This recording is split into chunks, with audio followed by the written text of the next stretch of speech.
So, what is emotional anorexia, and what does this have to do with dismissive avoidant attachment style? And how does this impact somebody who's in a relationship with somebody going through this? This is what we're going to be covering here today.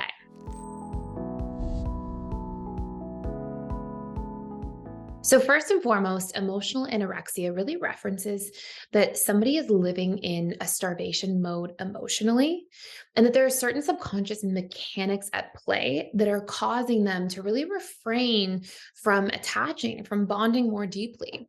And while there can be tremendous detriments to living in this state of emotional starvation, the subconscious mind actually sees slightly more benefits than drawbacks because it sees this emotional withholding as being a subconscious strategy for self-preservation. So we're going to cover a little bit more about what that means in detail, but this really does relate to dismissive avoidant attachment style. And I want to dive into this a little bit more deeply. So first and foremost, that's really what emotional anorexia is, and this is what it references. Of course, it's not an official diagnosis or anything of that nature, but often a terminology you'll hear tossed around that you may want that context for. Now, some symptoms of somebody going through emotional anorexia would be things like staying in a very withdrawn state in their relationships, being emotionally withdrawn from friends, family, romantic relationships, but most especially the relationship to themselves, having a lowered emotional bandwidth for connection, feeling burnt out easily, struggling to emotionally regulate. Okay. And this doesn't mean that you're necessarily going to see somebody go through this and have these extreme expressions of anger. It can be that they struggle to emotionally regulate. And so they spend a lot of time in an avoidant state of mind, trying to re regulate out of the company of other people, and not having very much emotional literacy or understanding of their emotions overall. So these are some of the different dynamics that you'll see. Now, how does somebody arrive at this state overall?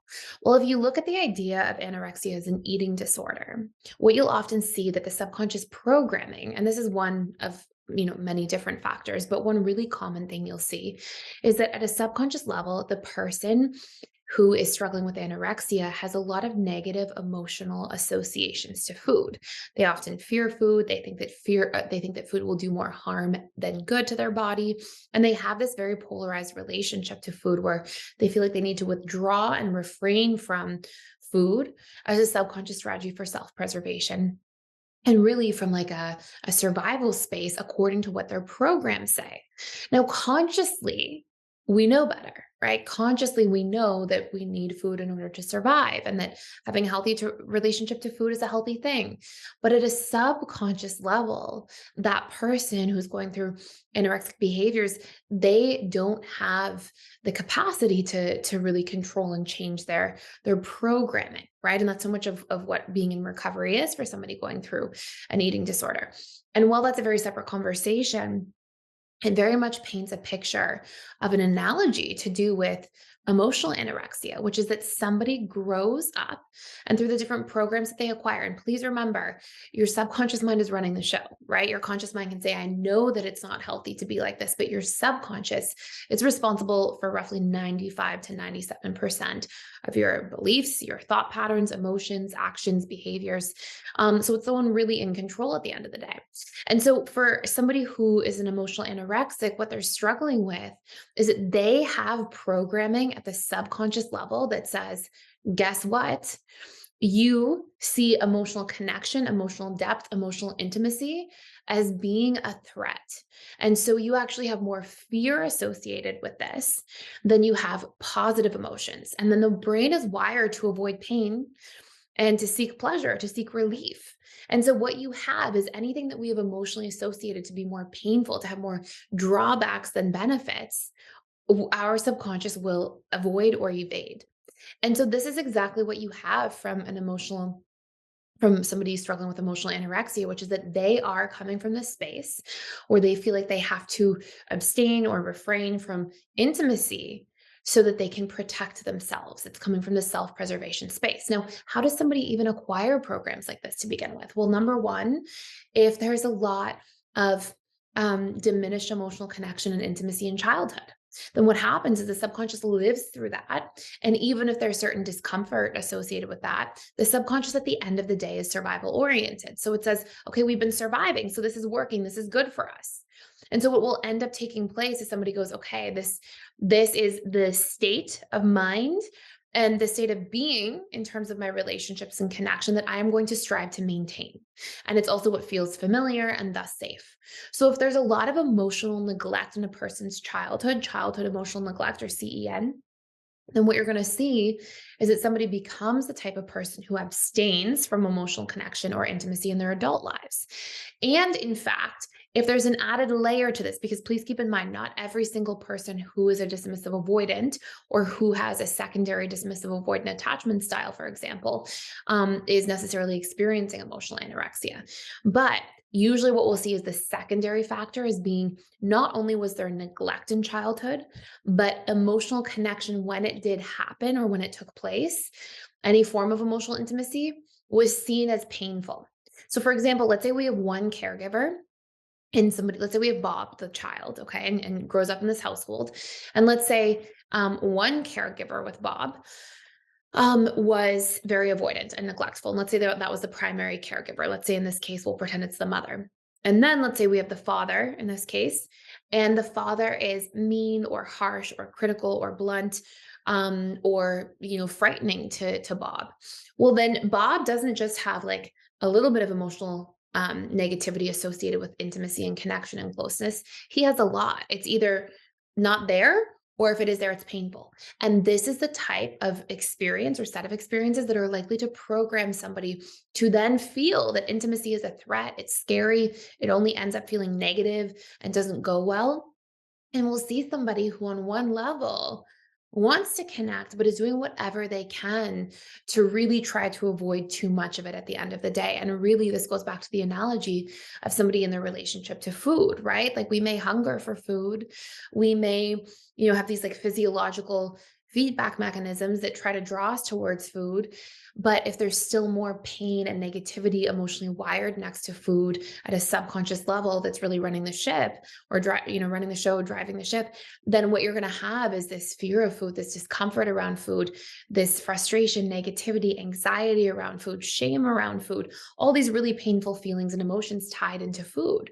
And so there can be this pull towards it to a certain degree, but there's going to be this constant need to restrain and create space and distance from the relationship to food. And this very much mirrors to somebody in their relationships emotionally with others. So you can see a little bit so far about like what it is, some of the symptoms, why it happens. How does this have to do with the dismissive avoidant, and how does this impact a DA's relationship? So please keep in mind here, not every single dismissive avoidant is going through emotional anorexia.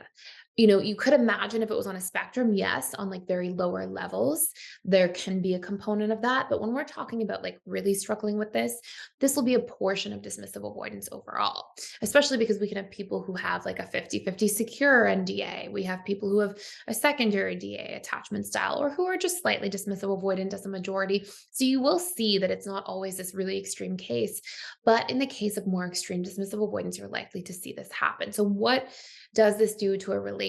Well, I will tell you a little bit about that, but if you are somebody who is really struggling in the relationship with a dismissive avoidant, and you want to find out, like, is this really meant to be something I work on or work through? Or is this somebody who's not necessarily emotionally available and willing to work on these things, and is actually ready for a relationship at this time? A really great course to help you determine this is the attachment style course is in all of the 6 stages of relationship. So it's called the Dismissive Avoidant in the 6 stages of relationship, or Advanced Dismissive Avoidant Attachment Style course. It's basically a roadmap, and you can check this out for free for 7 days using the link below. It's essentially a roadmap to help you understand everything about a dismissive avoidant, what their different challenges and pain points are, how to address different triggers or different things that are showing up, but really importantly, like how to know if this person's willing and ready to work on the relationship with you and move the needle, or if they really just need that time to do that inner healing work. And if you are a dismissive avoidant watching this, that is very much relevant to you here as well. So those are some important things to pay attention to. I'll put the link in the description box down below if you want to check out the course for free. So How it affects relationships is that it can be very, very hard on the partner. And so, what we're usually looking at here is somebody who's an extreme dismissive avoidant. And I will say that I've worked with dismissive avoidants who are struggling with emotional anorexia in their marriages and their relationships. And the ones that are willing to show up and do the work, profound healing takes place. The ones that are not ready and unwilling and don't want to do that work for a relationship or for themselves, really, to then bring into that relationship, it can be really painful for the person on the other end. And it can actually, in this specific case, cause somebody else to become more dismissive avoidant themselves over time. I've always shared on this channel that, whoever, if we have two attachment styles in a relationship together, and let's say we have a secure and an FA, just as an analogy, if somebody's like majority secure, they're 80% secure, and the other person's like, 50% FA, 60% FA, usually the pull is going to be to move towards the secure space because that person has a stronger pull on the relationship overall. If we couple that with both people being willing to work on the relationship together, we can even see a faster transformation towards both parts of the couple becoming securely attached. If we have somebody who's 80% secure, but then somebody is 100% DA and they're just such a strong DA and they're unwilling to do the work, and yet the other person stays with them, usually what you're going to see in those types of cases is that the avoidance rubs off on the other person. And it can actually make that person sort of slant to the other side of that continuum. And so you do want to be aware that there are certain impacts with this person. Now, when somebody's going through this and they want to heal and they want to work through this, it's such an important and powerful thing for you to do. And one of the first things to recognize is that it's very painful to be like this. It is very scary and painful, and you're living in a bit of a chronic state of panic and fear and shame around an inherent intrinsic part of you, which is your own emotions. And so you deserve to heal. You deserve to be able to feel and not be afraid. It's like being afraid of your own hunger pains or your own need to drink water and that need to quench your thirst or the need to go to the bathroom, like these biological things that we're wired with. If you have come to think that those aspects of self are fearful, shameful, bad, scary, and really anxiety producing, it really creates this dysfunction within the relationship to yourself across a long period of time. And so it's extremely important to learn the exact steps that you need to take to get in touch with yourself and your feelings, which has to do a lot with, I'll give some high level points here, a lot to do with somatic process. And we do have a full length course on that at PDS. Reprogramming your fears about your emotions, not seeing your emotions as bad, shameful, weak, taking your power away, making you feel helpless, seeing that emotions are simply sensations in your body and that's all that they are. And they're giving you feedback about your thoughts or your needs or your environment. And they're there to help support you in navigating those things more effectively.